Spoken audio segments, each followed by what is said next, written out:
மகிழ்ச்சி. ஓகே.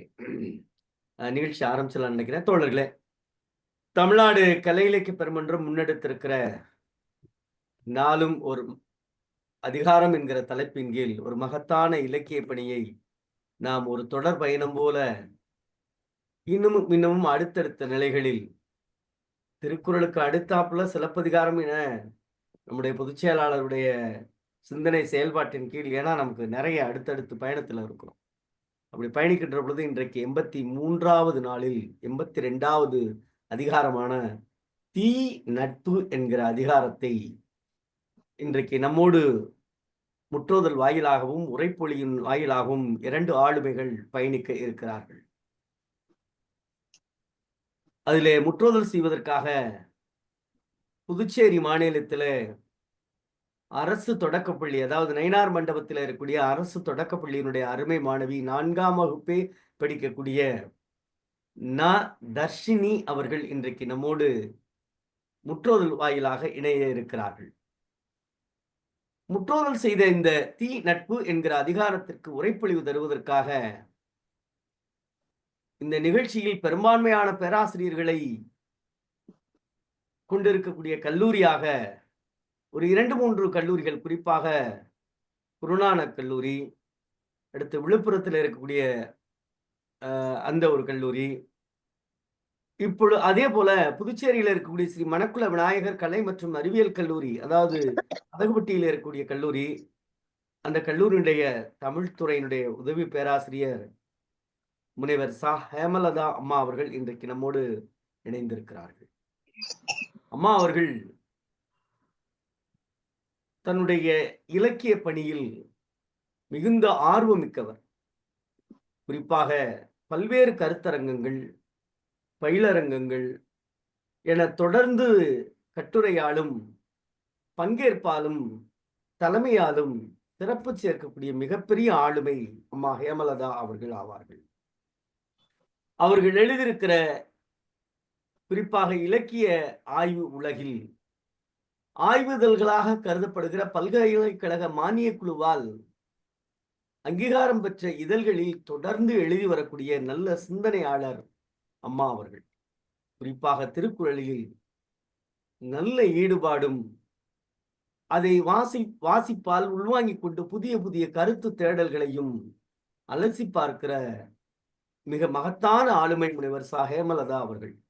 2 ஆளுமைகளும் நம்முடைய தமிழ்நாடு கலை இலக்கிய பெருமன்றம் நடத்துகிற நாளும் ஒரு அதிகாரம் என்கிற இன்றைய தொடரில் இணைந்து இணைய வாயிலாக உலகத் தமிழர்களோடு பயணிக்க இருக்கிறார்கள். முதலில் திருக்குறளை முற்றோதல் செய்ய அருமை மாணவி 4ஆம் வகுப்பே படிக்கக்கூடிய தர்ஷினி அவர்களை நம்முடைய கலை இலக்கிய பெருமன்றத்தின் சார்பாக தோழமையோடு அழைக்கின்றோம். தோழமையே வருக, முற்றோதல் தருக.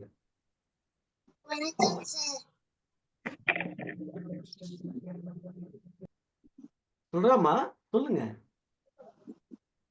வணக்கம், என் பெயர் தர்ஷினி. நான் தர்ஷினி அரசு தொடக்கப்பள்ளி 4ஆம் வகுப்பு படிக்கிறேன். நான் இப்போது அதிகாரம் 82 தீ நட்பு சொல்லுகின்றேன். பருகுவார்க்கு பேலினும் பண்பிலார் கேண்மை பெருகலின் குன்றல் இனிது. உரினத்து அறிவுறும் முப்பிலார் கேண்மை பெறினும் இழப்பினும் என். உருவது சீர்தூக்கும் நட்பும் பெறுவது கொள்வாரும் கல்வரும் நேர். அமரகத்து ஆற்றிற்கும் கல்லாமா அன்னார் தமரின் தனிமை தலை. செய்தேமம் சாரா சிறியவர் புன்கேண்மை எய்தலின் எய்தாமை நன்று. பேதை பெருங்கழி நட்பின் அறிவுடையார் எய்தின்மை கோடி உறும். நகைவகையர் ஆகிய நட்பின் பகைவகையார் பத்தெடுத்த கோடி உறும். ஒள்ளும் கருமமும் உடற்று பகற்கேண்மை சொல்லாடார் சோரவிடல். கனவினும் இன்னாது மன்னோ வினைவேறு சொல்வேறு பட்டார் தொடர்பு.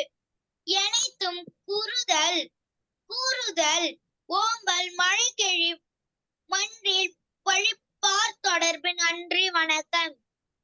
இவ்வளவு வேகமா முடிச்சிட்டீங்களே! இன்னொரு அதிகாரம் சொல்லியிருக்க கூடாதா? இவ்வளவு ஒரு மழலை குரல்ல. அ, அ உங்க அப்பா பேர் என்ன? அம்மா பேர் என்ன? சமத்தி சொல்லுங்க. என் தந்தை பெயர் நடராஜன். ம். என் தாயார் பெயர் சொல்லுங்க. தாயார் பெயர் மீனா. நல்லா இருக்கு. அழகு தமிழ். என் தந்தையார் பெயர் நடராஜன், தாயார் பெயர் மீனா.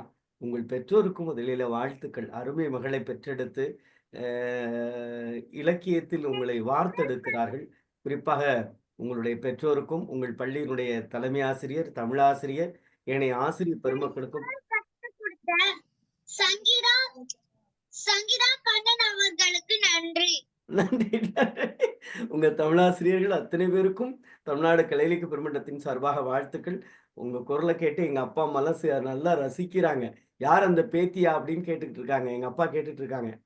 யார்ப்பா அந்த பேத்தியா?" அப்படின்னு கேட்கறாங்க. ரொம்ப மகிழ்ச்சியா இருக்கு. சமத்தி வாழ்த்துக்கள்டா. உங்க அப்பா, அம்மாவுக்கு நன்றி. மிக்க மகிழ்ச்சி. உரைப்பொழிவு தருமாறு பேராசிரியர் முனைவர் ஹேமலதா அம்மா அவர்களை மகிழ்வோடு அழைக்கின்றோம். வணக்கம் ஐயா. தமிழ்நாடு கலை இலக்கிய பெருமன்றம் நாளும் ஒரு திருக்குறள் என்ற இணைய வழியில் எனக்கும் ஒரு வாய்ப்பு கொடுத்ததற்காக என் நன்றி கலந்த வணக்கத்தை தெரிவித்துக் கொள்கிறேன். இப்போது நட்பு, தீ நட்பு எனக்கு கொடுத்திருக்கக்கூடிய தலைப்பு வந்து தீ நட்பு. என்னுடைய பெயர் வந்து முனைவர் தி. ஹேமலதா. நான் பெண்ணிய நோக்கில் புதுவை பெண் படைப்பாளர்களின் புனைகதைகள் அப்படின்றதுல முனைவர் பட்டம் பெற்றிருக்கேன். இப்போ வந்து மணக்குள விநாயகர் பொறியியல் கல்லூரியில தமிழ்துறை பேராசிரியரா பயின்று வரேன். இனிமே வந்து நம்மளுடைய தீ நட்பு அந்த குறள் வந்து என்ன விதமான கருத்துக்களை கூறுது அப்படின்றத பார்ப்போம். முதல்ல நட்புனாலே ஒரு அழகான ஒரு ஐயா. எந்தவித ரத்த பந்தமும் இன்றி சாதி, மதம், இனம், மொழி, அந்தஸ்து இந்த மாரி பல வகையான எந்த இதுவுமே பார்க்காம நம்ம கூட பள்ளி பருவத்துல இருந்தே பழகக்கூடிய நட்புகள்லாம் பத்தி நம்மளுடைய தமிழ் இலக்கியங்கள் பல வகையில நல்ல விஷயங்கள்லாம் எடுத்து சொல்லியிருக்கு. நம்மளுடைய உயர்வுக்கு நண்பர்களும் ஒரு பங்கு அப்படின்ற அளவுக்கு நட்பானது நம்மளுடைய வாழ்க்கையில இணைஞ்சிருக்குது. அப்படிப்பட்ட சூழ்நிலையிலயும் உதவியாக இருக்கக்கூடிய நண்பர்களுக்கு மத்தியில ஒரு சில தீய நண்பர்கள், அதாவது முன்னாடி இருந்தே நல்லவர்களா இருந்திருப்பாங்க. ஏதோ ஒரு சூழ்நிலை காரணமாக தீயவர்களா மாறியிருப்பாங்க. இல்லன்னா நமக்குள்ள ஏதாவது ஒரு மனக்கசப்பு வந்துரும். இந்த மாதிரியான நட்புறவுகள் இருக்கும்போது, எப்படிப்பட்ட நட்பு இருக்கக்கூடாது அப்படின்றத வள்ளுவர் அழகா "கூடா நட்பு, தீ நட்பு" அப்படின்ற அதிகாரத்தெல்லாம் பதிவு செஞ்சிருக்காங்க. அப்படி பார்க்க போனோம்னா, முதல்ல வந்து எதிர்மறையாளர்கள் அப்படின்னு வச்சுப்போம். என்னன்னா, நம்ம ஒரு செயல் செய்றோம்னா, இது வந்து நமக்கு ஒத்து வராது. இது உன்னால செய்ய முடியாது. அப்படின்ற மாரி நம்மள வந்து எதிர்மறையா பேசக்கூடிய நண்பர்கள் வந்து இருக்காங்க. அவங்கள வந்து கூடவே வச்சுக்கிறது மிகவும் ஆபத்தானது அப்படின்றாரு. அதுக்கப்புறம் எப்படி சொல்றான்னா, பெரும்பாலுமா அ அதிகமா நம்மளுடைய தேவைக்காக பழகக்கூடிய நண்பர்கள் நம்ம கூட இருக்கிறது நம்மளுடைய வாழ்க்கையையும் கெடுத்துரும் அப்படின்ற மாரி சொல்றாரு. அதுல வந்து "உறின் நட்பு அரின் ஒருவும் ஒப்பிலார் கேண்மை பெறினும் இழப்பினும் என்" அப்படின்ற திருக்குறள் மூலியமா நம்ம கிட்ட செல்வம் இருக்கும்போது மட்டும் நண்பர்களா இருந்துட்டு, நமக்கு ஒரு வறுமை வந்தப்போ நம்மள விட்டு விலகிர்றாங்க இல்லையா? இந்த மாரி இருக்கக்கூடிய நண்பர்கள், அவங்க கூட பழகுறத வந்து நம்ப பழகாமலே இருக்கலாம் அப்படின்றத வந்து வள்ளுவர் ஐயா பதிவு செஞ்சிருக்காங்க. அது மட்டும் இல்லாம, அ ஒரு குதிரை போர்க்களத்துல வந்து என்னன்னா, நம்மள தள்ளிவிட்டு அதாவது அந்த மிரண்டு அச்சத்தால பயந்து போகக்கூடிய குதிரைகள, இங்க இருக்கக்கூடிய நண்பர்களுக்கு ஒப்பிட்டு பேசுறாங்க. எப்படி ஒப்பிட்டு பேசுறாங்கன்னா, நம்ம அது மேல உட்கார்ந்து போர் செய்றோம்னா, திடீர்னு நமக்கு ஏதாவது ஆயிடுமோ அப்டின்ட்டு விட்டுட்டு அந்த குதிரை வந்து ஓடி போயிடும் இல்லையா? அந்த மாதிரி நம்ம செய்யக்கூடிய செயல்களால அவங்களுக்கு ஆபத்து ஏதாவது வந்துருமோ அப்டின்னுட்டு நம்ம கூட ஒட்டி உறவாடாம, தனிமையில நம்மள விட்டுட்டு, நமக்கு தேவைப்படும் நேரத்துல உதவின்றத செய்யாம தள்ளி போறாங்க. இவங்கள பத்தி வள்ளுவர் குறிப்பிடுறாங்க. அதுக்கப்புறம் என்ன சொல்றாங்கன்னா, இந்த மாரி பயனற்ற நண்பர்கள யார் யார் கூட ஒப்பிடுறாங்கன்னா, பொதுமகளிர். பொருளை மட்டும் விரும்பக்கூடிய மகளிர் கூடயும் திருடர் தனக்கு தேவையானதை எடுத்துட்டு அந்த இடத்த விட்டு நீங்கிடுவார் இல்லையா, இந்த மாதிரியான இருக்கக்கூடியவங்க கிட்ட ஒப்பிட்டு பேசுறாங்க. ஆக மொத்தம் இந்த மாதிரியான நண்பர்கள் நமக்கு வந்து இருக்கிறத விட இவங்களுடைய நட்புல இல்லாம இருக்கிறதே நமக்கு எவ்வளவோ மேலு அப்படின்ற மாதிரி சொல்றாங்க. இவங்களெல்லாம் வந்து தேவைக்காக பழகுபவர்கள். சிலர் வந்து நம்மளுடைய நட்பு இல்லாம திறமை, அதாவது இவனால நமக்கு இந்த காரியம் ஆகும் அப்படிங்கிற மாதிரி உங்ககிட்ட பழகுறாங்க. அது மட்டும் இல்லாம இவங்க கிட்ட பழகுனா நமக்கு இதெல்லாம் சாதிச்சுக்க முடியும் அப்படின்ற மாதிரி பழகுறாங்க. அன்பு, ஆதரவு, உதவி இதெல்லாம் மட்டும் நம்ம கிட்ட இருந்து மட்டும் எதிர்பார்த்துக்கிட்டு அவங்க நமக்கு தேவைப்படும் போது இதை எதையுமே கொடுக்க மாட்றாங்க. அப்போ இப்படிப்பட்ட தீநட்புலாம் இருக்கிறத விட இல்லாம இருக்கிறதே மேலு. இவங்க கூட நட்பு வச்சுக்காம இருக்கலாம் அப்படின்றவரை பத்தி சொல்றாங்க. அதுக்கு அடுத்தது ஒரு எல்லைக்குள்ள வைத்திருப்பார்கள். ஒரு எல்லைக்குள்ள வைத்திருப்போம்னா உங்களோட நண்பர்கள் அழைக்கும் போதெல்லாம் மட்டும் உங்களுடைய அனைத்து வேலைகளையும் பற்றி கவலைப்படாமல் நம்மள அவங்க எந்த தேவைக்காக கூப்பிடுறாங்களோ, நமக்கு என்ன வேலை இருக்கோ அதெல்லாம் நம்ம பார்க்க மாட்டோம். நம்ம கிளம்பி போயிடுவோம். ஆனா அந்த மாதிரி அவங்க இருப்பாங்களா அப்படின்னா அவங்க சில பேர் இருக்க மாட்டாங்க. அவங்களுடைய வேலை மட்டும்தான் முக்கியம். அவங்க நீங்க வந்து நமக்கு தேவைப்படும் போது அவங்க உதவி செய்யறது கிடையாது. இவங்க எல்லாருமே உங்க கிட்ட இருந்து ஒரு அடி தள்ளி இருக்கிறது நம்மளுடைய வாழ்க்கைக்கு வந்து பெரும் பயன் அளிக்கக்கூடியதா இருக்கும்.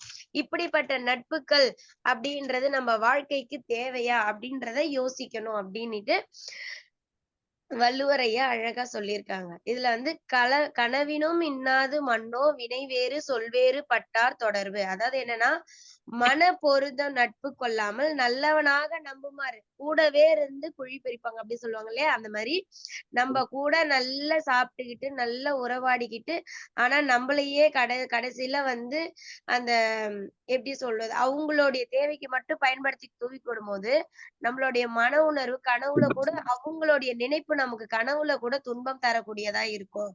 இப்படிப்பட்டவங்க கிட்ட இருந்து தள்ளி இருங்க அப்படின்னு சொல்றாங்க. ஒரு சில பேர் என்ன பண்ணுவாங்கன்னா வீட்டுல இருக்கிறவங்க கூடயுமே நெருக்கமா பழகுவாங்க. நம்ம வீட்லயே உணவெல்லாம் உண்ணுட்டு நம்ம வீட்டு வாசப்படியை விட்டு இப்படி தாண்டின உடனே நம்மளை பத்தி குறை கூறுபவர்களா இருப்பாங்க. இப்படிப்பட்ட நட்பெல்லாம் தேவையற்ற நட்பாக தமிழ் இலக்கியத்துல முக்கியமா திருக்குறள்ல திருவள்ளுவர் ஐயா அழகா பதிவு செஞ்சிருக்காங்க. நகை வகையார் ஆகிய நட்பின் பகைவரால் 10 அடுத்த கோடியுறும் உயர்ந்தோர் ஏளனத்திற்கு உரியவராகிய இழிந்தவர்கள் நட்பால் அடையும் தீமையை விட பகைவரால் அடையும் தீமை எவ்வளவு மேல்.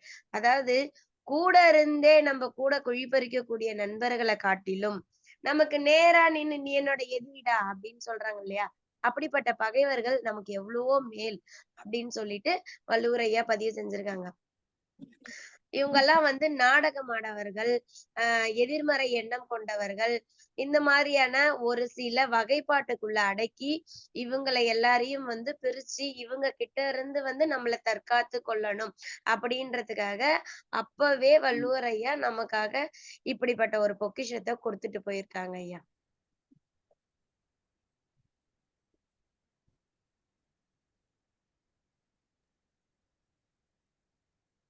நன்றி பேராசிரியரே.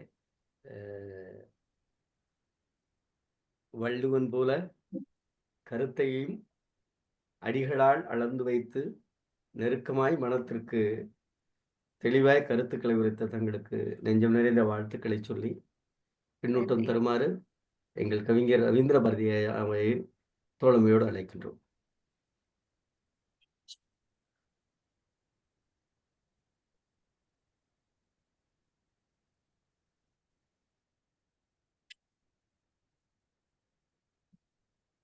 அன்பான தோழமைகளே, கேக்குதுங்க? நான் பேசுறது கேக்குதா?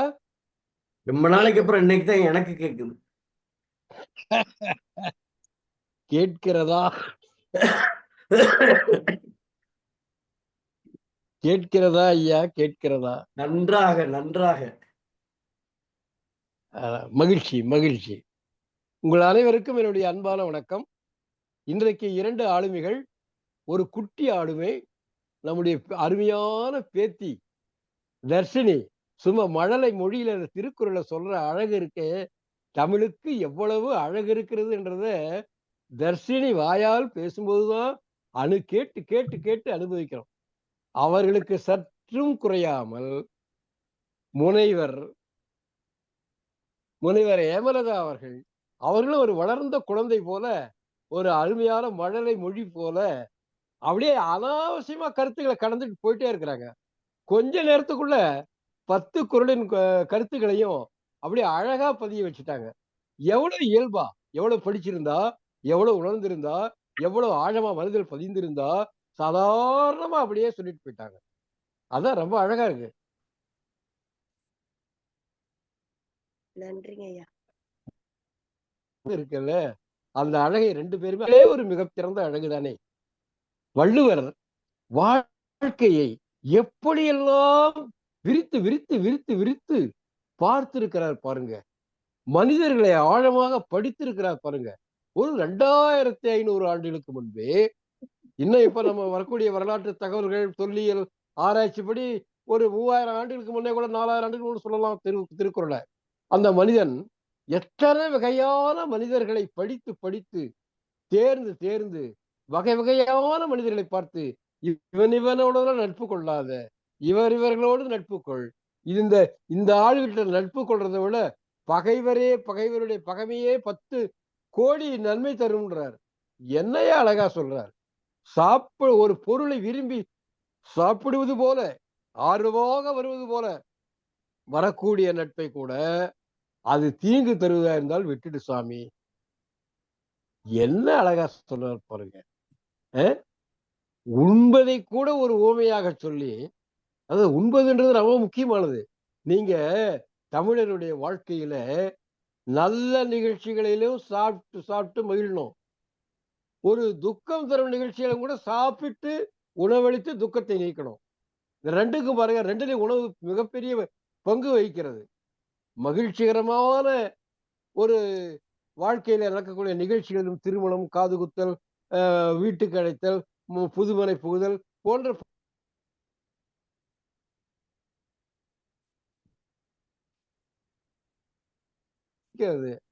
அதெல்லாம் அடக்கம் வைத்தனர்மார்கள் உணவளித்து அந்த துக்கத்தை ஆற்றுகிறார்கள். அப்புறம் காரியம், பெரிய காரியம் செய்யற போது 11 நாள், 12 நாள், 13வது நாள் ஏதோ ஒரு ஒரு ஊருக்கு ஒரு பழக்கம் இருக்கு. அந்த காரியம் செய்யும் போதும் கறி விருந்து அளித்து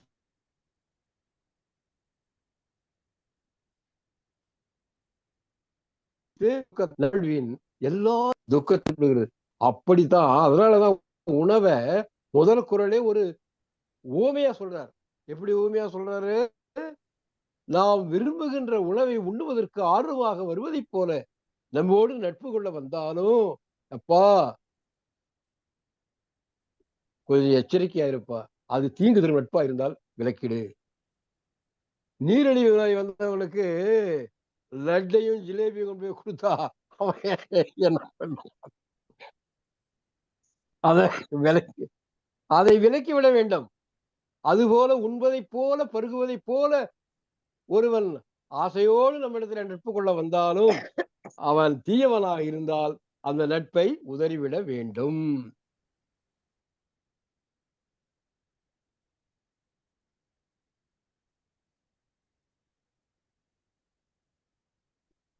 நட்பு கூடா நட்பு மன இயல் மருத்துவன் அவன், மனநூல் மருத்துவம் அவன். மிகச்சிறந்த வள்ளுவர், சகலகலா வல்லவர். அவர் வள்ளுவர் சகலகலா வல்லவர். அப்பா, நான் எவ்வளவு அனுபவிக்கலான்னு அளந்து பாக்குறான் பாருங்க. என்ன நட்புக்கு பயனை அனுபவிப்பதுதான் அளவுகோலா? அப்படி அளந்து பார்க்கறதுனுடைய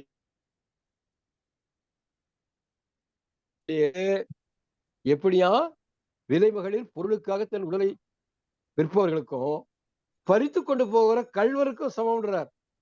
என்ன கொடுமை பாருங்க. அத குதிரையை பத்தி ஒண்ணு சொல்றாரு பாருங்க. சில நம்ம மாடுகள் கூட, காளை மாடுகள் கூட ஏறு ஓட்டும் போது சில சண்டி மாடுங்க படுத்துக்கும், என்ன பண்ணாலும் எழாது. இந்த குதிரை என்ன பண்ணுதான், சாதாரண காலத்துல நம்மளை சுமந்துகிட்டு போகுது. போருன்னு வரும் பொழுது நல்ல போர் செய்யக்கூடிய இடத்துல, நடு போர்க்களத்துல நம்மளை ஏமாத்தி விட்டு நம்மளை கை விட்டுட்டு ஓடி போயிடுதான், ஓடி அது தப்பிச்சுக்குதான் அப்படின்னு. அந்த மாதிரி குதிரையை போல நமக்கு ஆபத்து வரும்போது நம்மளை கைவிட்டு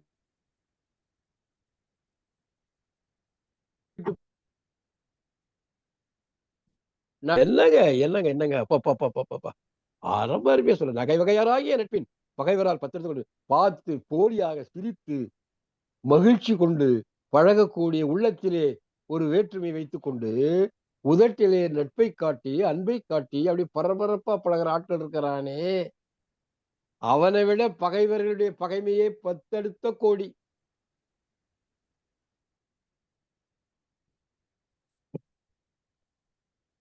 அப்பா 10 கோடி நன்மை தரும் பகைவர்கள் பகைமையே இந்த நட்பை விட அதுவே பரவாயில்ல என்றார் வள்ளுவர். எவ்வளவு ஒரு அக்கறையோடு, மனித குலத்தின் மீது உள்ள அக்கறையோடு நம்முடைய மனிதர்கள் நல்ல நண்பர்களை பெற வேண்டும், நல்ல வாழ்க்கையை அவர்கள் அனுபவிக்க வேண்டும் என்றால் வாழ்க்கையிலே எவ்வளவுதான் வளமான வாழ்க்கை இருந்தாலும் அழகான மனைவி கிடைத்தாலும் சிறந்த நண்பரை போல் அமைவது மிகவும் கடினம். சிறந்த நட்பு தான் மிகச் சிறந்தது. அப்போ நண்பனை பெறாத வாழ்க்கை ஒரு வாழ்க்கையா? அப்படியானால் இந்த நண்பனை எப்படி பெற வேண்டும்? இந்த வாழ்க்கையில மிகப்பெரிய ஒரு பேரு என்னவென்றால் சிறந்த நண்பர்களை பெறுவது. அந்த பெரும் பேரு எப்படி பெற வேண்டும் என்பதை வள்ளுவர் சொல்லுகிறாரு. என்ன அழகா சொல்றாருப்பா. எனக்கு இதுல பிடிச்ச ஒரு குறள் இருக்கு பாருங்க. கனவினும் இன்னாது மன்னோ வினை வேறு செயல் வேறு உடையார் தொடர்பு. சொல் ஒன்றும் வினை வேறு சொல் வேறு உடையார் தொடர்பு. சொல் ஒன்றும் செயல் ஒன்றும் வேறுபாடாக இருக்கக்கூடியவருடைய நட்பு கனவில் கூட துன்பத்தை தருவது. எப்பா அப்படிப்பட்ட ஆளை கிட்ட கூட சேர்த்தாரா சுவாமி அப்படின்றார் வள்ளுவர். கனவினும் இன்னாது மன்னோ வினைவேறு சொல்வேறு உடையார் தொடர்பு. எனைத்தும் குறுகுதல் ஓம்பல். மலைக்கடி வீட்டு நல்லா தின்னுட்டு நல்லா உப்புமா சாப்பிட்டு காஃபி சாப்பிட்டு இட்லி சாப்பிட்டு தோசை சாப்பிட்டு நல்லா கறியஞ்சோறு சாப்பிட்டு விட்டு இனிக்கு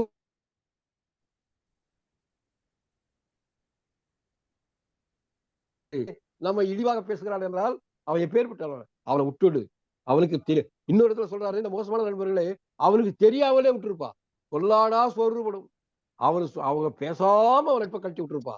எவ்வளவு நமக்கு மிகச்சிறந்த நண்பராக வள்ளுவர் நமக்கு அப்படியே நம்ம காதுல ஓதுறார், மனக்காதிலே ஓதுகிறார். படிக்கிற போது நம்முடைய மனசுக்குள்ள அவர் சொல்றார்.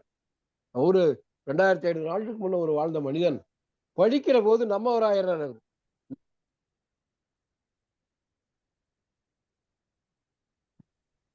நம்ம இந்த மாதிரி நடந்துக்கடா, இப்படி இருந்து நம்மால் மோசமா போறானா அவனை என்ன பண்ணுவீங்க நீங்க? இந்த இவ்வளவு பெரிய விலை மதிப்பில்லாத திருக்குறளை நாம் பெற்றோம், நாம் திருந்தவில்லை என்றால் அவர்கள் என்ன சொல்லுவது? மிக அருமையான நாள் இன்றைக்கு. அருமையா நம்முடைய பேத்தி இனியை அவர்கள் உச்சரித்தார்கள். அதே போல முனைவர் நம்முடைய அன்புக்குரிய சகோதரி ஹேமலதா அவர்கள் மிக அழகாக குறளினுடைய பொழிவை நமக்கு பிழிந்து கொடுத்தார்கள். அவர்களுக்கு என்னுடைய அருமையான நன்மை. இப்படிப்பட்ட ஒரு வாய்ப்பை நம்முடைய பொதுச் செயலாளருக்கு ஒரு நிகழ்ச்சி முடியும் தருவாய் வருகிற போது இன்னொரு நிகழ்ச்சியை அவர் சென்று விடுவார். நம்ம கலைஞர் பெருமளுக்கு கிடைத்த பெரும் பேரு நம்முடைய பொதுச் செயலாளர் கிடைச்சது. அந்த அந்த மனதில் எப்படிங்க ஊறுது பாருங்க. இது அடிச்ச உடனே முன்னோட்டமா சொல்லிட்டாரு நம்முடைய நெறியாளர். அடுத்தது சிலப்பதிகாரம் தான், நெஞ்சை அள்ளு சிலப்பதிகாரம். அருமை. பொதுச் செயலாளர் உட்பட நெறியாளர் உட்பட பின்வரும் பின்னூட்டம் சொல்லுகிற தோழர்கள் உட்பட உலகம் முழுவதும் கேட்டுக்கிற அன்பு தமிழர்கள் அனைவருக்கும் என்னுடைய அன்பும் வணக்கமும் நன்றியும். நன்றி. தமிழ்நாடு கலை இலக்கிய பெருமன்றத்தினுடைய மேனாள் பொதுச் செயலாளர் கவிஞர் பெருமகனார் போற்றுதலுக்குரிய ஐயா ரவீந்திர பாரதி அவர்களுக்கு நெஞ்சம் நிறைந்த வாழ்த்துக்களும் பாராட்டுகளும் இந்த மன்றம் தெரிவித்துக் கொள்கிறது. அடுத்ததாக எங்கள் பின்னூட்டத்தால் பெருமை சேர்க்கிற கலை இலக்கிய பெருமன்றத்தினுடைய இந்த நிகழ்வினுடைய நெறியாள்கையினுடைய சிறப்பாய் தன்னை அர்ப்பணித்துக் கொண்டிருக்கக்கூடிய தோழமைமிக்க ஐயா சிவசுப்பிரமணியம் அவர்கள். அன்பான தோழர்கள் அனைவருக்கும் வணக்கம். இன்னைக்கு முற்றுதல் செய்த மாணவி தர்ஷினி அவர் 10 குறள்களையும் சொல்லும் போது எனக்கு ஒன்றே ஒன்றுதான் தோன்றியது. குழலினிது யாழினிது என்ப தர்ஷினியின் மழலை மொழி கேளாதவர். என்றுதான் சொல்ல தோன்றுகிறது. அருமையாக இருந்துச்சு. அவருக்கு பாராட்டுகளும் வாழ்த்துக்களும். அடுத்து உரையாளர் முனைவர் கேமலதா. அவருடைய உரைப்பொழிவு மழைப்பொழிவு மாதிரி தான் இருந்துச்சு. நெஞ்சுக்கு குளிர்ச்சியாக இதமாக இருந்தது. அவருக்கும் பாராட்டுகளும் வாழ்த்துக்களும். பொதுவா நட்பு விரிவடையணும் அப்படின்னா, புதிதாக ஒரு மொழியை தெரிஞ்சா நட்பு வட்டம் விரியும் அப்படின்னு சொல்லுவாங்க. நட்பு எப்போது இட்டு போகிறது அப்படின்னா, பொருள் ஊடாட நட்பு கெடும். அது பொருள் தான் நட்பை கெடுது. அதாவது கார்ல் மார்க்ஸ் சொன்னதுபடி பணம் என்பது உறவுகளை அறுத்தெறிந்து விடுகிறது என்பத நட்புக்கும் அப்படியே பொருத்திடலாம். நட்பு அப்படித்தான். நட்பு இதுல திருவள்ளுவர் அதை அந்த குறள்கள்ல சொல்லி இருக்கிறார். நல்ல நட்பு வளர்பிறை போல இருக்கும், தீய நட்பு தேய்பிறை போல இருக்கும். இதுல ஒன்னே ஒண்ணு, முதல் குறள்ல பருகுவார் போலினும் போலியாக நட்பு கொள்பவரின் நட்பு ஆகாது என்று திருவள்ளுவர் கூறுகிறார். அடுத்து உரிநட்பு என்ற குறளில் பச்சோந்தி போல் இடத்திற்கு ஏற்றவாறு மாறும் குணமுடையோர் நட்பும் ஆகாது அப்படின்னு சொல்லியிருக்காரு. அடுத்து எனக்கு இந்த அதிகாரத்துல உருவது சீர்தூக்கும் நட்பும் பெறுவது கொள்வாரும் கள்வரும் நேர். உருவது சீர்தூக்கும் நட்பும், அதாவது இவரோட பழகுனா நமக்கு என்ன லாபம், என்ன கிடைக்கும், என்ன வருமானம் கிடைக்கும் அப்படின்னு நினைச்சு பார்த்தாலே அது நல்ல நட்பு கிடையாது, தீ நட்பு. அப்படிங்கிறவங்க கூட எதை விட ஒப்பிடுகிற பாருங்க. அந்த பெறுவது கொள்வாரும், பணம் பெற்றுக்கொள்கிற வேசியர், பிற கள்வரும், எல்லாருமே இவங்கெல்லாம் ஒண்ணு இந்த 3 பேரும் ஒண்ணு சமம் தான் அப்படின்னு சொல்லுகிறார். இந்த குறளின் மூலம் திருவள்ளுவர் வாழ்க்கையின் அனுபவத்தை எவ்வளவு நுட்பமாக உணர்ந்து வெளிப்படுத்தியுள்ளார் என்பது ரொம்ப பட்டவர்த்தனமாக தெரிகிறது. ஆதாயம் லாபம் மட்டுமே பார்த்து நட்பு கொள்பவர் தீய நட்பாத்தான் அமையிருக்கும் அப்படின்னு வாழ்க்கை பாடத்தை படித்து நமக்கு எல்லாவற்றையும் எடுத்துரைக்கின்றார். அடுத்து ஒரு குறள், அமரத்து போரில் கைவிட்டு ஓடும் குதிரை. அந்த அது இது ஒரு திரைப்படத்துல அந்த காட்சி ரொம்ப சரியா இருக்கும். 3 முடிச்சுங்கிற திரைப்படத்துல கமலஹாசன் ஏரிக்குள்ள நீந்த தெரியாது கமலஹாசனுக்கு. ஏரிக்குள்ள விழுந்து மூழ்கி இறந்து அவன் நண்பனா ரஜினிகாந்த் காப்பாற்ற மாட்டாப்புல. அது அது பொருள் மாதிரி பணத்தின் மீதும் நட்பு விரிசல் அடையும், நட்பும் பாழாகி போயும். அந்த காட்சியின் மூலமாக இயக்குனர் பாலச்சந்தர் விளக்கியிருப்பார். அடுத்து 5, 6, 7 போன்ற குறள்கள் எல்லாம் போலி நண்பனை விட பகைவர் மேல் அப்படின்னு திருவள்ளுவர் சொல்லியிருக்கார். ஏன்னா போலி நண்பன் உள்ளத்தை மறைத்து கள்ளத்தனத்தோடு பழகுபவன். பகைவர் அப்படி இல்லை, வெளிப்படையாக நம்ம எதிர்த்து நிற்பவர். அதனால அவங்கள கூட நம்பிடலாம். இந்த போலி நண்பர்களை நம்பக்கூடாது அப்படிங்கிறத, அது தீய நட்பு, அவர்களை நம்பக்கூடாது என்பதை தெளிவாக சொல்லி இருக்கிறார். சுருக்கமா சொல்லணும்னா, இதுல சார்லி சாப்ளின் சொன்னது ஒன்று நினைவுபடுத்த சொல்லுகிறது. கண்ணாடி என்பது எனது சிறந்த நண்பன். ஏனென்றால் நான் அழும்போது அது ஒருபோதும் சிரிப்பதில்லை, நான் அழும்போதும் அதுவும் அழத்தான் செய்யும். அப்படி இருக்கணும் நட்பு நல்ல நட்பு. தீய நட்புக்கு அதை பிரட்டி போடுங்க, ரசம் பூசி இருக்கிற பகுதியில எதுவுமே தெரியாது, அது தீய நட்புக்கு நாம எடுத்துக்கொள்ளலாம் என்று சொல்ல தோன்றுகிறது. மிகவும் அதாவது நட்புங்கிறது உயிர் நட்பன் அப்படின்னு இருக்கணும். அப்படி இருந்தா தான் வாழ்க்கை பயணம் முழுவதும் வாழ்க்கை பயனுறும். அப்படி இருக்கும்போது, அப்படி இல்லாட்டி வாழ்க்கையெல்லாம் கெட்டு போகும் அப்படிங்கிறத இந்த நல்ல நட்பும் தீய நட்பும் எடுத்துக்காட்டுகிறது. இதுவும் திருவள்ளுவர் கூறியிருக்கின்ற வாழ்வியலுக்கு மிகவும் இன்றியமையாத ஒரு அதிகாரம் என்பதை கூறி என்னுடைய பின்னோட்டத்தை நிறைவு செய்து கொள்கிறேன். வாய்ப்புக்கு நன்றி, வணக்கம். நன்றி தோழரே. அடுத்ததாக கணேசன் சாத்தோடு சிங்கக்குட்டி. வாழ்க வளமுடன். தோழர்கள் அனைவருக்கும் வணக்கம், தோழமையான வணக்கம். ஒரு 3 நாள் இடைவெளிக்கு பிறகு கலந்து கொள்கின்றேன். வழி இல்லாமல் வேற நிகழ்வுக்கு போக வேண்டிய சூழ்நிலை வந்து விட்டது. இந்த அதிகாரத்தை முற்றோதல் செய்த எனது அன்பு பேத்தி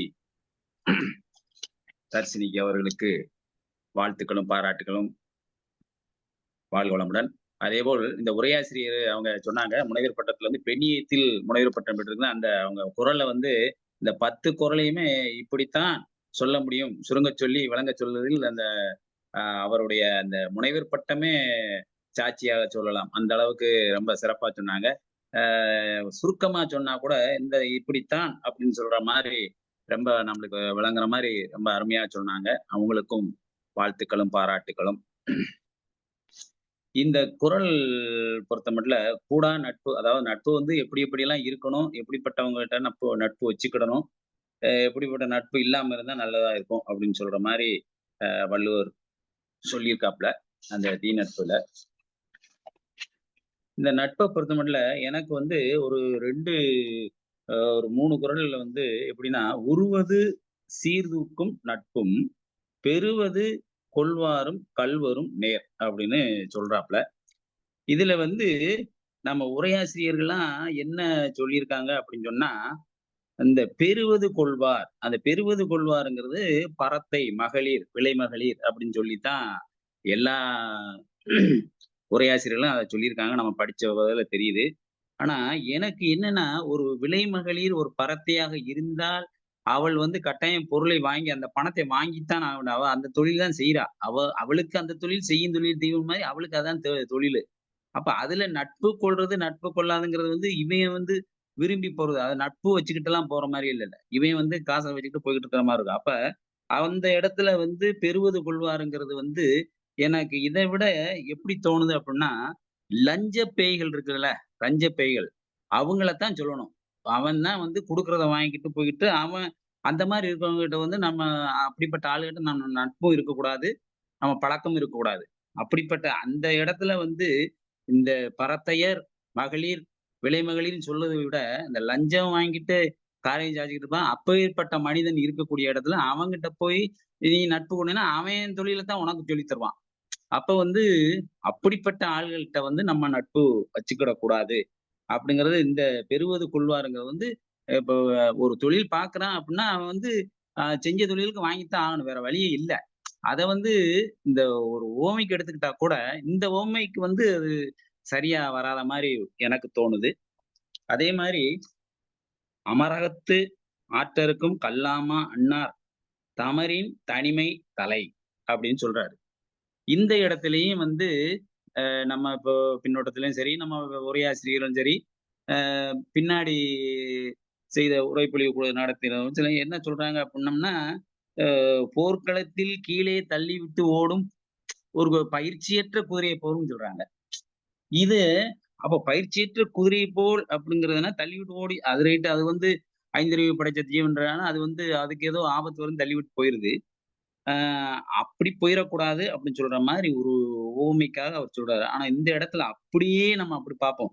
அமரகத்து அகம் அப்படின்னா வீடு, அமர்னா அமர்ந்திருக்கக்கூடிய வீடு, ஆற்ற இருக்கும்னா அவன் செய்யக்கூடிய செயலை வந்து செய்ய விடாமல் தடுத்துக்கிட்டு இருக்கக்கூடிய, ஒன்னும் தெரியாம இருந்துகிட்டு தெரிஞ்ச மாதிரி நடிச்சுக்கிட்டு அவனையும் கெடுத்துக்கிட்டு உட்கார்ந்துகிட்டு இருக்கிறவன், அதை பத்தியே என்னன்னு தெரியாது. அந்த அந்த கற்பிக்கவே, அதாவது அவன் கற்றுக்கவே மாட்டான். அதை பத்தி என்னன்னே ஒரு செயல் செய்ய போறான், அதை பத்தி ஒண்ணுமே தெரியாது. அவன் கல்லாதவனா தான் இருப்பான், தெரியாதவன். ஆனா அவன் வீட்டுக்குள்ள உட்காந்துக்கிட்டு அவன் வீட்டுக்குள்ள வந்து அவனே எதையும் செய்ய விடாம இருக்கோம்னா அப்படிப்பட்டவன்கிட்ட வந்து நீ வந்து சேராத, தனிமைப்படுத்து அப்படின்னு சொல்ற மாதிரி அந்த குரல் அப்படி இருந்தா தான் கொஞ்சம் சரியாவும் இருக்கு. ஏன்னா அண்ணா தமரின் தனிமை தலை அப்படின்னு. இப்ப வந்து போர்க்களத்துல வந்து குதிரை தள்ளி விட்டு போனா இவன் தனியா நிக்க முடியுமா? முடியாதுல்ல. அப்ப அந்த இடத்துல வந்து அந்த தனிமைங்கிறது வர்றதுக்கு அர்த்தம் இல்லாம போயிருது. ஆனா அந்த வீட்டுல இந்த மாதிரி ஒரு சூழ்நிலை இருக்கும்போது அவர்களை வந்து தனித்து ஒதுக்கி விட்டு இருக்க வேண்டும். அப்படி ஒரு நட்பு வந்து அந்த நட்பு வந்து உறவாடிகளாக கூட இருக்கலாம், இல்ல பக்கத்துல இருக்கிறவங்க கூட இருக்கலாம். அந்த மாதிரி இருக்கக்கூடிய ஒரு சூழ்நிலை இருக்கு. இந்த குறளை வந்து நம்ம அப்படி எடுத்துக்கிடலாம்னு எனக்கு தோணுது. இன்னொரு இடத்துல பார்த்தீங்கன்னா, வள்ளுவர் என்ன சொல்றாரு அப்படின்னா, அந்த 6வது குறளிலும் 7வது குறளிலும் இவங்க வந்து இப்படிப்பட்ட நட்பு இருக்கிறது பதில் பகைவரா இருந்திருப்பாலும் அது கோடி பெறும், 10 கோடி பெறும், 20 கோடி பெறும் அப்படி இப்படின்னு சொல்றாரு. ஆனா இதே வள்ளுவர் என்ன பின்னாடி வரக்கூடிய அதிகாரத்துல வந்து இந்த பகைவரையும் பழிச்சு சொல்கிறார். அப்ப வள்ளுவர் என்னன்னா, இடத்துக்கு தகுந்தவாறு அது இடத்துக்கு தகுந்தவாறு நம்மளுக்கு புரிந்து கொள்ள வேண்டும் என்ற ஒரு தன்மையில வந்து இந்த உவமையாகவும் உருவகப்படுத்தி பயன்படுத்தி தான் இருக்கிறாருன்னு நம்ம சொல்ல முடியுது. இப்ப இதே இது இப்ப பகை இருக்கிறவன் வந்து நட்போட பகைவா இருக்கிறவன் வந்து கோடி பெறும் 10 கோடின்னா அப்ப அப்படியே நிக்கணும். அப்படி நிக்க முடியல. அவ பின்னாடி வரக்கூடியது பார்த்தீங்கன்னா, பகைவனும் கெட்டவன். அவன்ட்ட நீ வச்சுக்கிடாத, பழக்கம் வச்சுக்கிடாதன்னு சொல்ற மாரிலாம் பின்னாடிக்கு வரக்கூடிய அதிகாரங்கள் வருது. அத வந்து பின்னாடி வரக்கூடியவங்க அவங்களுடைய அதிகாரத்துல இப்போ திரிவுரை சொல்லும்போது சொன்னா தான் அது நல்லாருக்கும். அத நான் விளக்கிட்டு போனா அது நல்லாவும் இருக்காது. அதனால தான் அத அப்படியே மேலோட்டமா சொல்லிறேன். இந்த மாரி இந்த தீ நட்பு அப்படின்னு சொல்ற இதுல ஒரு சில இந்த இத கனவுலயும் நினைக்கக்கூடாது. அதெல்லாம் சரிதான் ஒண்ணும் பிரச்சனை இல்ல. கனவுல நினைச்சாலும் அவனுக்கு துன்பம் தான். அப்படியே போயிட்டே இருக்குது. மற்றபடி தீ நட்புங்கிற ஒரு நட்பு அதிகாரம், அருமையான அதிகாரம். ஐயா பின்னூட்டம் சிந்துக்கு தந்தை பாரதின மாரி, முன்னோட்டத்துக்கு தந்தை நம்ம ஐயா ரவீந்திர பாரதியார் ரொம்ப சிறப்பா சொன்னாங்க. சிவசுப்ரமணியா ஒரு அருமையான எடுத்துக்காட்ட சொன்னாங்க. அந்த கண்ணாடியை சொன்ன விதம் உண்மைதான். அப்படித்தான் இருக்க வேண்டும். நட்புன்னா அப்படித்தான் இருக்கணும். அருமையான ஒரு விளக்கம், அருமையான ஒரு தெளிவான இந்த குறளுக்கு தகுந்த ஒரு உதாரணத்தை எடுத்துக்காட்ட சொன்ன ஐயா சிவசுப்ரமணிய ஐயா அவர்களுக்கு வாழ்த்துக்கள். அடுத்ததாக நம்ம நாகராஜன் ஐயா வருகிறாங்க. அவங்க வந்து இதைவிட இன்னும் சிறப்பாக பல விதமான எடுத்துக்காட்டுகளோடு நம்மளுக்கு விளக்குவார்கள். வாழ்க வளமுடன். வணக்கம். நன்றி தோழமையே, மிக்க மகிழ்ச்சி. அறச்செல்வியம்மா. அனைவருக்கும் வணக்கம். இன்று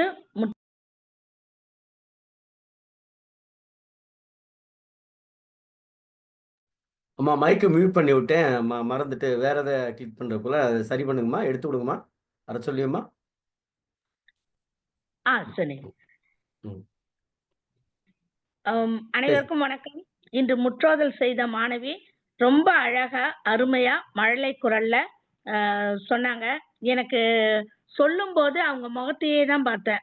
பொதுவாவே பொம்பளை பிள்ளைங்கன்னா நான் ரொம்ப அந்த குழந்தைங்களை ரசிப்பேன். இந்த 1 to 3 வகுப்பு படிக்கும் பிள்ளைகளை பிரேயர்ல நிற்கும் போதே அழகா பார்த்துக்கிட்டே இருப்பேன்.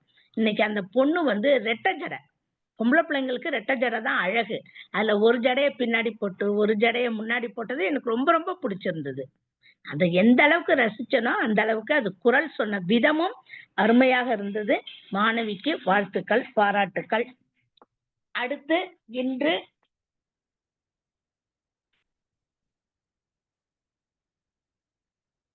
முற்றோதல் செய்த நமது உரையாசிரியர் வந்து எது தேவையோ அதை மட்டும் சொன்னாங்க. ஐயா குறிப்பிட்ட மாதிரி பழத்தை பிழிந்து சாறு நமக்கு கொடுத்துட்டாங்க.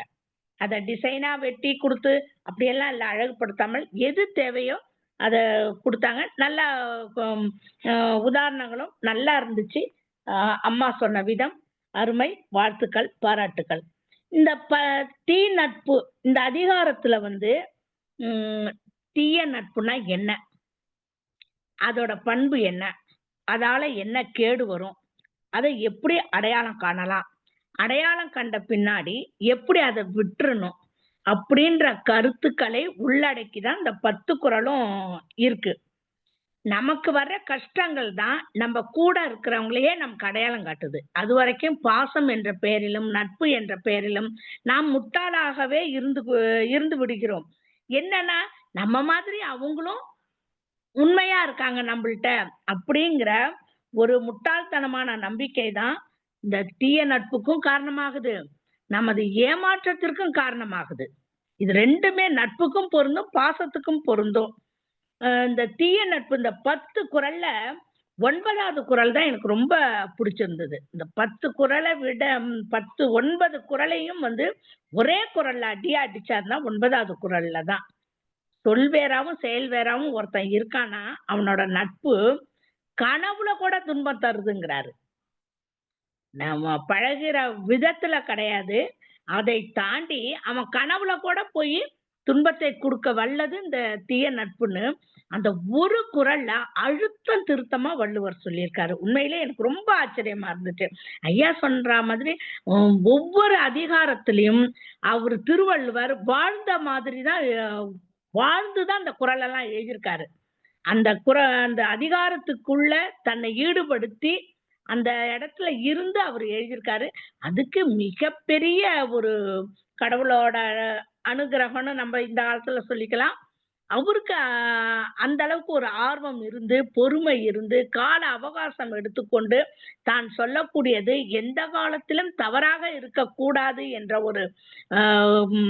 ஒரு கருத்தை மனதில் வச்சு இத்தனை குறள்களையும் ஒருத்தர் எழுதுறாருன்னா உண்மையிலே நாம் சொல்வது உண்மைதான். தெய்வ புலவர். அந்த அளவுக்கு இந்த 10 குறட்பாக்களும் அருமையா இருந்துச்சு. எனக்கு தெரிஞ்ச ஒரு தோழி ரொம்ப நல்லா அவங்க ஃப்ரெண்ட்ஷிப் வச்சிருந்தாங்க அவங்களோட இன்னொரு தோழிகிட்ட. நம்ம கிராமத்துல சொல்லுவோம்ல, ஏஞ்சோறு ஓஞ்சோறு ஓஞ்சோறு ஏஞ்சோறுன்னுட்டு அந்த மாதிரி ஒரு பழக்கத்துல இருந்தாங்க. கடைசியில பண விஷயம்னு வர்றப்ப பெரிய பூகம்பம் வெடிச்சு இன்னைக்கு நான் செத்தா நீ வராத, நீ செத்தா நான் வராது. ஏன்னா எதிராளியோட எண்ணம் என்னன்னு தெரியாமலே நம்மை போல அவரும் நமக்கு உண்மையான நட்பாக இருக்கிறார் என்று நம்பி விட்டார். கடைசியில அவங்க மனசுல இருந்த அந்த குரூரத்தன்மை, அந்த கெட்ட எண்ணம் இவங்களுக்கு தெரியாமலே போயிடுச்சு. பணம் என்று வரும்போது அது வெளிப்படுத்தும் போது அதை அவர்களால் தாங்கிக் கொள்ள முடியவில்லை. வாழ்வா சாவான்னு கூட போயிட்டாங்க. அந்த அளவுக்கு அந்த நட்பு மோசமான ஒரு நட்பாக இருந்ததுன்னு பின்னாடி வருத்தப்பட்டாங்க. இந்த மாதிரி நட்புகள் தான் மனிதர்களின் வாழ்க்கையே திசை மாத்திடுது, போக்க திசை மாத்திடுது, எண்ணத்தை திசை மாத்திடுது. ஆக நாம் நம்மை சுற்றி இருப்பவர்களிடம் சற்று கவனமாக இருக்க வேண்டும். வள்ளுவர் சொல்ல அப்படி ஒரு நட்பு இருக்குன்னா அதை எப்படி விடணும்ன்ற வழியவும் சொல்லிட்டாரு. இதுல எல்லாமே இருக்கு. ஐயா சொன்னாங்க, கண்ணாடிய உதாரணம் காட்டினாங்க.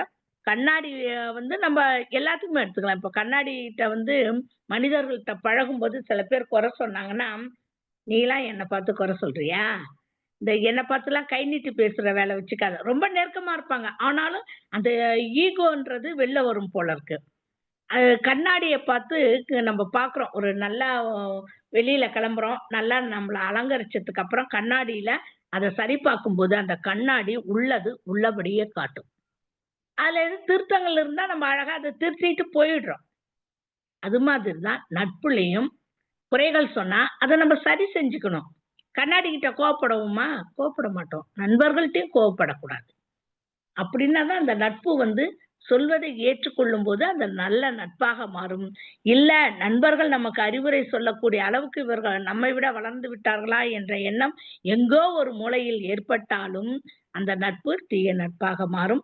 அருமையான ஒரு அதிகாரம், நம் வாழ்வில் பின்பற்றக்கூடிய, நம்மை எச்சரிக்கை செய்யக்கூடிய அதிகாரம் என்று கூட இந்த தீ நட்பு அதிகாரத்தை சொல்லலாம். மனிதர்களிடம் எச்சரிக்கையாக இருங்கள் என்ற ஒரு எச்சரிக்கை விடுக்கக்கூடிய இந்த அதிகாரத்தை இன்று சிறப்பாக கொண்டு சென்ற முற்றோதல் செய்த மாணவிக்கும் உரையாசிரியர் அவர்களுக்கும் மீண்டும் எனது வாழ்த்துகளையும் நன்றியையும் தெரிவித்துக் கொள்கிறேன். நன்றி, வணக்கம். நன்றி தோழமையே. ரேவதி தோழர் கையை எடுத்துட்டீங்களே. அம்மா ரேவதி அம்மா வெளில போயிட்டாங்கன்னு நினைக்கிறேன். ஆமா ஆமா ஆமா. ஓ சரி. நிறைவாக நம்முடைய பின்னூட்டத்தால் நாளும் பெருமை சேர்க்கிற தமிழாசிரியர், நல்லாசிரியர், முனைவர் ஐயா நாகராஜன் அவர்கள். இன்று கரிசல் கழகத்தின் நிழலில் இருந்து கொண்டு அரங்கேறுகிறேன். இத்தனை நாளா திருவள்ளூரை கண் முன்னாடி வச்சு வச்சு பார்த்துக்கிட்டு இருந்தேன். அது தவறு என்பதை இன்றைக்கு நான் உணர்ந்து கொண்டேன். ஆகையினால கொஞ்சம் இடம் பெயர்ந்தேன். நண்பர்களே, இந்த மாலை உண்மையிலேயே வெற்றி மாலை என்பதற்கு ஒரே ஒரு உதாரணம். ரவீந்திர பாரதி ஐயா தனக்கே உரித்தான பாணியில ரொம்ப அழகா சொன்னாங்க. எடுத்த உடனேயே மகிழ்வாக இருந்த பொழுதும் சாப்பிட்டு விட வேண்டாம், துக்கத்தில் இருந்த பொழுதும் சாப்பிட்டு விட வேண்டாம். உணவு தள்ளக்கூடாது. ஏனென்றால் உணவு வேறு அல்ல, உணர்வு வேறு அல்ல. அத வள்ளுவன் ரொம்ப அழகா அறுதிட்டு உரைப்பதைத்தான் என் நெஞ்சத்துக்குள்ளாரே எழுப்பினார் வள்ளுவர். அருந்தியது அற்றது போற்றி உனின் மருந்தென வேண்டாவா, என்று அறைகோல் விடுக்கிறார், சவால் விடுறார். ஆனால் ஆச்சரியம், மிகினும் குறையினும் நோய் செய்யும் என்று சொன்ன வள்ளுவர் மருந்தை வந்து எந்த அளவுக்கு கொண்டு வர்றாரு, இங்க தீநட்பு என்கிற ஒரு நோயையும் சொல்றார். பழைமை என்கிற ஒன்று, நட்பு, நட்பாராய்தல், கூடா நட்பு, தீநட்பு, இந்த 5ஐயும் நினைந்து பார்த்தால் 50 குறள்களா ஒரு நட்பு வட்டத்திற்கு என்று பார்த்தால் அறச்செல்வி சகோதரியை திருக்குறள் தோற்கடித்து விட்டது போலும். அடிக்கடி சொல்லுவாங்க, எனக்கு வட்டம் அதிகம் என்று சகோதரி சொல்லுவார்கள். இன்றைக்கு ஆச்சரிய இரட்டைக்குழல் துப்பாக்கிகளில் ஒருவர் தோட்டா வெளியே சென்று விட்டது. எது எப்படி இருந்தாலும் நான் ஒன்றை உணர்ந்து பார்க்கிறேன். ஐயா, நீண்ட நாட்கள் ஆகுது ஐயா உங்க குரலை கேட்டு என்று முருகன் ஐயா ஆறத் தழுவிய சொற்கள் வெறும் சொற்களாக நான் எடுத்துக்கொள்ளவில்லை. It is not moving or mobile words in between lips to lips, but it clips to heart என்கிற தொடரைத்தான் நான் இப்போ அறுதியிட்டு சொல்ல நினைக்கிறேன். என்ன நான் சொன்னதனுடைய பொருள்னா, சாத்தூர் ஐயா சொல்லுவாங்க, என்னை காணாதே காணாதே கண்டு ஓத்தல் போல வர இருக்கிறார்கள், அவர் தருவார் என்று எப்படி அந்த உள்ளத்திலே தோன்றி விடுகிறதோ அப்படித்தான் இந்த முகமன் இல்லாத வார்த்தை. அத சரியா முருகன் ஐயா சொன்னாங்க, நீண்ட நாட்களா நான் கேட்கல ஐயா. இப்படித்தான் உலகம் திருவள்ளுவர் சொல்வதை நீண்ட நாட்களாக கேட்டதுனால்தான் 10 குறள்களாகவே அடிக்கி பார்க்கிறார். இப்போ ரொம்ப எச்சரிக்கிறார். கோடின்னு சொல்லி பார்த்தவர் இந்த திருக்குறள்ல சாத்தூர் ஐயா ரொம்ப பயமா இருக்குது. நான் சொல்லணும்னு குறிப்பு எடுத்தா சாத்தூர் ஐயா எப்படிதான்னே தெரியலீங்க. அந்த ஆராய்ச்சி மனப்பான்மை இயல்பாவே அந்த ரத்தத்துல இருக்கும் போல் இருக்குது அந்த கோவில்பட்டி ஐயாவுக்கு. அவங்க சாத்தூர் ஐயா அழகா அந்த கோடி பற்றி சொல்லி ரொம்ப சிறப்பா சொல்லிவிட்டாங்க. ஔவையாருடைய கோடி 4 கோடியோட நின்று போச்சு. வள்ளுவர் இன்றைக்கு 10 தீமையை நான் இப்படி நினைக்கிறேன், பகைக்கொள்ளலில் 10 தீமைத்தே என்று சொல்லுவார்கள். அந்த இடத்துல பன்மடங்கா வரும்னு சொல்லுவாரு. பகைக்கொள்ளலில் 10 தீமைத்தே. நான் மன்றத்துக்கே விட்டுடுறேன், அந்த எஜ்ஜி குறள் நினைவுக்கு வரல. சரி, இருந்தாலும் இன்றைக்கு ஏதோ ஒரு குளிர்ச்சி மனதுக்குள்ளே புகுந்தது. இத்தனை பேருக்கும் ஒரே கருத்து தானே வருது. ஆச்சரியம். நீண்ட நாள் கழித்து சிவசுப்பிரமணிய ஐயா ரொம்ப அழகா இன்றைக்கு சுட்டி காட்டினார்கள். மொழி என்பது எப்படி திறக்கிறது சாளரங்களை, எவ்வாறு நேச வட்டங்களை விரிவடைய செய்கிறது. அத ரவீந்திர பாரதி ஐயா புள்ளி வச்சு கோலம் போட ஆரம்பிச்சுட்டாங்க. அவங்க சொன்னாங்க, ரவீந்திர பாரதி ஐயா சொல்லுகிற பொழுது எவ்வளவு விரித்து சொல்லுகிறான், எவ்வளவு விவரித்து சொல்லுகிறார், எவ்வாறு சிறப்பாக சொல்லுகிறார் என்று ரொம்ப அழகா சொன்னாங்க. பாருங்க, இந்த வயது ஒத்தவர்கள் கிரேட் மென் திங்க் அலைக், இந்த சிவசுப்பிரமணியம் என்கிற ஒரு மாபெரும் முனையும் ரவீந்திர பாரதி என்று சொல்லுகிற மாபெரும் இமய முனையும் இப்படி எதிரெதிர் சந்திக்கின்றன. உண்மையிலேயே இன்றைய பின்னூட்டம் ரொம்ப ரசித்த. அதே நேரத்துல அடிக்கடிக்கு பார்க்கிறார், கோடி பெரும்னாரு, அப்புறம் 10 கோடி பெரும்னாரு.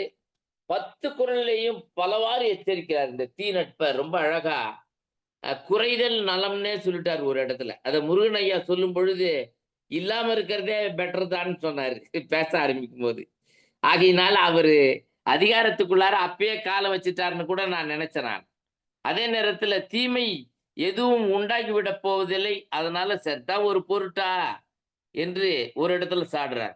ஒரு இடத்துல சொல்றாரு, தமக்குள் நிகராவார்கள் வேசிகள் என்று. அதைத்தான் சாத்தூர் ஐயா ரொம்ப மனமிறங்கினார். நான் உண்மையிலேயே உதடு நாக்கு தழுதழுத்தேன். சாத்தூர் ஐயாவோட பார்வை வெறும் வேசி என்று பார்க்கலையே.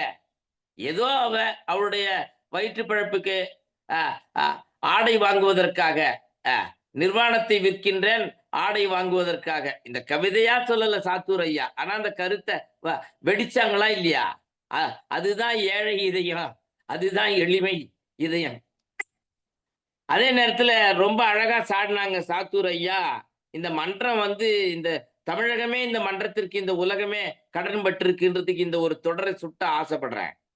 லஞ்சம் வாங்குற லஞ்ச பேய்களுக்குத்தான் சாட வேண்டும் என்று ரொம்ப அழகா காட்டமாவே சாத்தூர் ஐயா இன்னைக்கு பதிஞ்சுட்டாங்க. அதே நேரத்துல தனிமையாக இருப்பதே பெருமைக்குரியது. அந்த குதிரையை பற்றி சொல்லி ரொம்ப அழகா ரவீந்திர பாரதி ஐயாவும் கொண்டு சென்றார்கள். இன்றைக்கு ரொம்ப அற்புதம். எல்லோருமே ஒத்த சிந்தனையாளர்களாக இன்றைக்கு பின்னூட்டம் மிக நேர்த்தியாக சென்றது. அதே நேரத்துல அமையாமல் இருப்பதுதான் எல்லாவற்றிற்கும் மேலான நட்பா இருக்கும். தீ நட்பு ரொம்ப அழகா எச்சரிக்கிறார் பாருங்க. ஒவ்வொரு குறள்லையும் எச்சரிக்கிற பொழுது ஒவ்வொரு தனித்துவத்தை பார்க்கிறேன். அடுத்த குறள்ல பார்த்தால் சொல்றாரு, அறவே விட்டு விட வேண்டும் என்ற ஒரு திருக்குறள்ல சொல்லுகிறார். அந்த தொடர்பு அவ்வளவு மோசம் சொல்றார். அதே நேரத்துல கனவில் கூட இன்னாது மன்னோ ரொம்ப நேர்த்தியாக உள்வாங்கி சிறப்பாகவே குளிராகவே சொல்லி சென்றார். சகோதரி, ஹிமவான் பெற்ற கோமளமே, ஹேமலதா என்று சொல்வதே ஹிமம் தானே, பனிதானே. ஆனால் மூடு பனி அல்ல, இது நெஞ்சம் தேடு பனி சகோதரி. முனைவர் என்பது முனைப்பால் மட்டுமல்ல, முன்னியது முடித்தலாலும், முருகன் என்று சொல்லுகிற ஒருங்கிணைப்பாளரின் மன்றம் என்பதனாலும் முன்னியது முடிக்கும் முருகன் தலைமையில் முச்சங்கம் காணாத சிறப்பெல்லாம் உங்கள் உரை கண்டது சகோதரியே, வாழ்த்துகின்றேன். வங்கக்கடல் ஆர்ப்பரிக்கும் என்று சொன்னால் மணக்குள விநாயகர் சிந்தையில் பாரதி வாழ்த்துவானே புதுவையிலே இருந்து கொண்டு, அப்படி வணங்கி போற்றுகின்றேன் சகோதரியே. உண்மையிலேயே ஆழப்படித்தலும் ஆறப்படித்தலும் இதுதான் என்பதை சுருங்க சொல்லி விளங்க வைக்கும் நேர்த்தியை பாராட்டுகின்றேன். அத ரவீந்திர பாரதி ஐயா சொன்னாங்க. போற போக்குல அப்படி லாவகமா சொல்லிட்டு போயிட்டீங்கன்னு உங்களுக்கு பின்னூட்டம் வழங்கி இருக்கிறார் சகோதரி. ஆகையினாலே உங்களை பார்த்து வணங்கி வாழ்த்துகின்றேன். புதுவை என்று இனி நான் சொல்ல மாட்டேன். திருக்குறளை பொதுவை என்று சொல்லி உங்கள் சார்பிலே திருக்குறளாய் வாழ்க தழைத்து என்று வாழ்த்துகிறேன். இன்னொன்று, தர்சனி எதை தரிசனப்படுத்தினார்? அறிவை தரிசனப்படுத்தினார். இதயத்தின் நாக்கு ஒன்று இருக்கிறது, அது இப்படித்தான் இன்மழை தமிழ் சொல்லும் என்பதை நாக்கினாலே தரிசனப்படுத்தினார். ஆகையினாலே தர்சனி நாகராஜன் வணங்குகின்றேன், வாழ்த்துகின்றேன். வாய்ப்புக்கு நன்றி, வணக்கம். அப்பா, இப்படி கேட்டு 2-3 நாளா இல்ல, அது எவ்வளவு கஷ்டங்கிறது இன்னைக்கு தான் தெரியுது.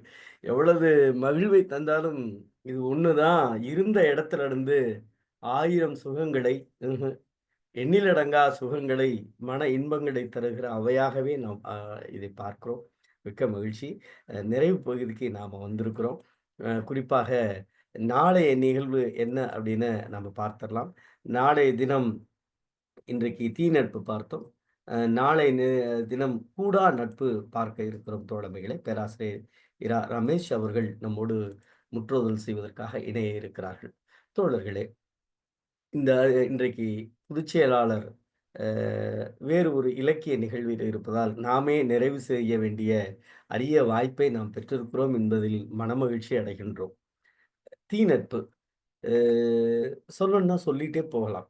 அரிஸ்டாட்டில் அவர் எத்திக்ஸ் தொடர்பாக ஒரு நூல், ஒரு ஆய்வுக்காக நாம் படிக்கின்ற பொழுது, உளவியல் கோட்பாடு தொடர்பான ஒரு ஆய்வுக்காக படிக்கின்ற பொழுது அவர் ஒரு 3 வகையாக நட்பை வகைமை செய்கிறார். நல்ல நட்பு, 2வது நட்பு பயன்பாட்டு கொள்கை தொடர்பான நட்பு, அடுத்து 3வது ஒரு நட்பை சொல்லுகிறார், பரஸ்பர வன்முறை அல்லது தீ நட்பு என்று சொல்லுகிறார். இந்த வன்முறை நட்பு என்று சொல்லுவதை அவர் தீ நட்பை அழகாக வன்முறை நட்புனே அவர் வகைமை செய்கிறார். ஒருவரது நன்மை அல்லது அவருடைய நல்லதற்கு எதிராக இருக்கக்கூடிய சிந்தனை சக்திகளை கொண்டதுதான் தீ நட்பு என்று அவர் வகைமை செய்கிறார். தீ நட்பு கூட எல்லாரும் கேட்கலாம், தீ நட்புனா என்ன சார்? நட்புன்னு சொல்றீங்க, அப்புறம் இந்த தீமையான நட்பா, இல்லை எரிக்கிற நட்பா, அல்லது தீனா சுடர் தருதே அது அவருக்கு வெளிச்சம் தருகிறதா, இல்லை நம்ம முன்னாடியே சொல்லிக்கிட்ட மாதிரி தீனா நெருங்கவும் முடியாது, வெளியில தள்ளியும் போக முடியாது, அப்படி ஒரு நட்பா என்று கேட்கிறார்கள். ஆனால் தீ நட்பு என்பது சில குறிப்பிட்ட நன்மைகளுக்காகவே ஒருவர் மற்றவரை பயன்படுத்துவதற்காக உருவாகிற நட்பு. இதில் உண்மையான அன்பு அல்லது நம்பிக்கை அல்லது பரஸ்பர மரியாதை இருக்காது. இது ஒருவரின் தனிப்பட்ட வெற்றி அல்லது என்று நாம் ஏற்றுக்கொண்டாலும் கூட இது பயன் கருதி உருவாகிற நட்பு. இது எப்படி இருக்கும் என்றால், ஒடுக்கத்தை கடந்து ஒழுக்க வழியிலான நடைமுறையை மீறிய உறவாகவே இருக்கும். இது ஏன் சார் ஏற்படுகிறது என்று ஒரு கேட்கலாம்.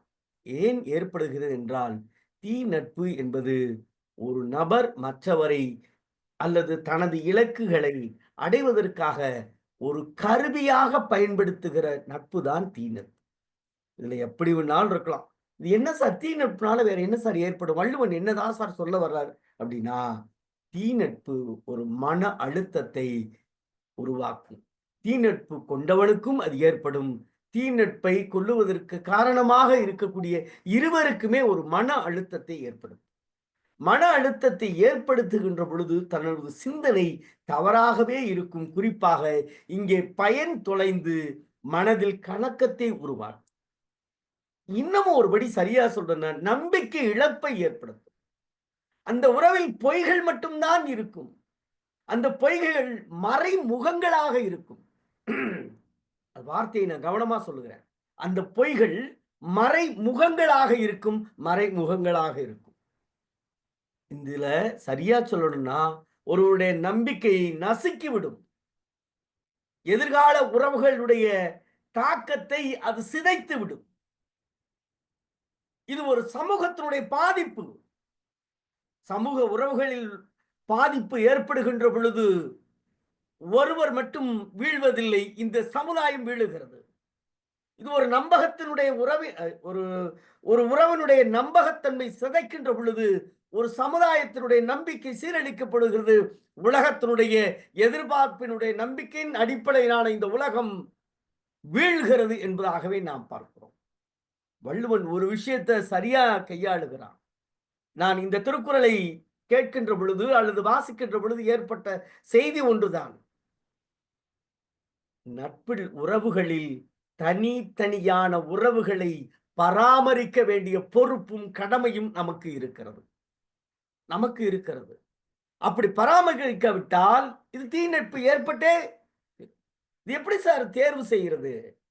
வாழ்க்கையில மிக முக்கியமான விஷயம் என்ன தெரியுமா? நட்புகளை தேர்ந்தெடுப்பதில் நாம் கவனமாக இருக்க வேண்டும். தீ நட்பினால் பாதிப்புகளை எதிர்கொள்ளாமல் நாம் உண்மையான நட்புகளை தேடி தேடி தேடி தேடி மேம்படுத்த வேண்டும். அப்படி நட்பு தான் நாம் இங்கே இணைந்திருக்கிறோம். தேடி தேடி அலைந்த நட்பு. இந்த தீ நட்பை கொள்ளுவதால் என்ன ஏற்படும்னா, நான் முதல்ல சொன்னேன், மன அழுத்தம் ஏற்படும் சொன்னேன். இதற்காக மனநல மருத்துவரை தேடி போக வேண்டிய சிந்தனை மட்டுமல்லாமல் நம்முடைய உணர்வு நிலை இருக்கு பார்த்தீங்களா, உணர்வு நிலை, அதுக்கு பாதுகாப்பு இருக்காதுங்க. மனிதனுடைய வாழ்க்கை என்பது என்ன தெரியுமா? மனிதனுடைய வாழ்வியல் என்ன தெரியுமா? மனிதனுடைய உணர்வு நிலையை என்றைக்கு பாதுகாப்போடு இருக்கிறதோ அவன் ஞானியாகிறான், குடும்பத்தினுடைய நல்ல தலைவனாகிறான், நல்ல பிள்ளைகளுக்கு தந்தை ஆகிறான். உணர்வு நிலை மேம்படுகின்ற பொழுது அவனுடைய சிந்தனை யோசனை எல்லாம் பாழ்பட்டு போய். அதற்காகத்தான் வள்ளுவ பெருந்தகை தேடி தேடி தேடி பார்க்கிறான். நட்பு என்பது நன்மையினுடைய அடையாளம் என்று சொல்லுவதற்காகவே அவன் பயணிக்கிறான். என்றால் அது எதுவும் இல்லை, அது ஒரு வஞ்சனை பந்து மட்டுமே. இன்னும் சரியாக சொல்ல போனால் குரூர உணர்வினுடைய பின்னணி, அது நீண்ட துன்பத்தினுடைய ஆணி வேர். பொய் எரிந்தால் விளிம்பில் மனிதனுடைய வாழ்க்கை தொடக்கமாக ஆகிவிடும். தீ நட்பு என்கிற இந்த வானம் இருக்கிறதே, இது புறா விடுகின்ற தரை இல்லை. வெற்றிக்கு வழி தாங்கினாலும் உயிரின் வார்த்தையை கவனமாக சொல்லுகிறேன், உயிர் நிலையின் ஆழமான குழி அது. மனிதன் உண்மையான நட்பை தேடி தேடி பயணிக்க வேண்டிய பொறுப்பும் கடமையும் இந்த சமூகத்திற்கு இருக்கிறது. தனி நபர் நட்பு என்கிற நிலையில் நாம் தனக்கு மட்டும்தானே என்று நாம் நினைத்து கொண்டு தீயை ஒழித்து வாழாமல் அவனுடைய சிந்தனையுடைய போக்கில் பயணிக்கின்ற பொழுது இந்த உலகம் வீழ்ந்து விடுகிறது.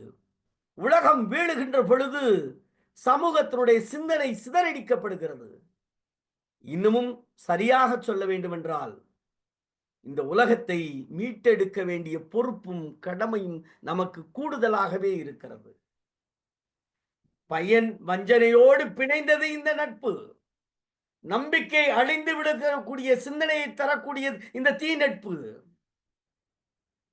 இந்த தீ நட்பை சொல்லிக்கொண்டு போக வேண்டும் என்றால் போய்கொண்டே இருக்கலாம். ஐயா அவர்கள் ஒரு குறளை சொன்னார்கள்.